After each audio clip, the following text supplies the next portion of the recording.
आपल्या महाराष्ट्रातील सर्वात लाडकी आणि लोकप्रिय योजना म्हणजे लाडकी बहीण योजना।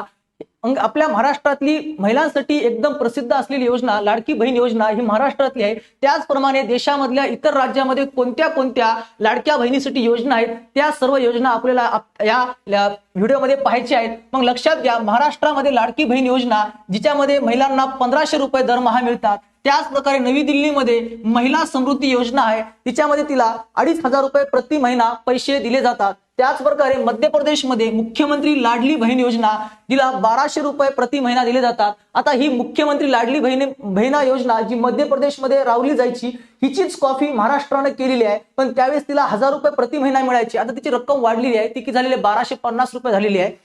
त्यानंतर झारखंड मुख्यमंत्री मैया सन्मान योजना जिच्यामध्ये 2500 रुपये प्रति महिना दिले जातात। कर्नाटकमध्ये गृहलक्ष्मी योजना 2000 रुपये प्रति महिना दिले जातात। तमिळनाडूमध्ये कलैगनार मगलीर उरिमी तित्तम योजना आहे, महिलांसाठी 1000 रुपये प्रति महिना मिळतात। पश्चिम बंगालमध्ये लक्ष्मी भांडार योजना आहे, 1000 रुपये ओपनच्या महिलांना आणि एसटी आणि एसटीच्या महिलांना 1200 रुपये प्रति महिना दिले जातात। हिमाचल प्रदेशमध्ये इंदिरा गांधी प्यारी बहिणा सुख सन्मान निधी योजना 1500 रुपये प्रति महिना मिळतात। त्यानंतर हरियाणामध्ये हर घर गृहिणी योजना म्हणजे ज्या बीपीएल धारका महिलांना 500 रुपयामध्ये गॅस मिळतो, पैसे मिळत नाहीत, फक्त गॅस मिळतो। मग छत्तीसगडमध्ये महतारी वंदन योजना 1500 रुपये प्रति महिना महिलांना दिले जातात। म्हणजे अशाच प्रकारे जसं महाराष्ट्रामध्ये लाडकी बहीण योजना आहे त्याच प्रकारे भारताच्या इतर राज्यामध्ये सुद्धा या योजना राबवल्या जातात, फक्त नाव वेगळं आहे आणि पैशाचं मानधन वेगळं आहे।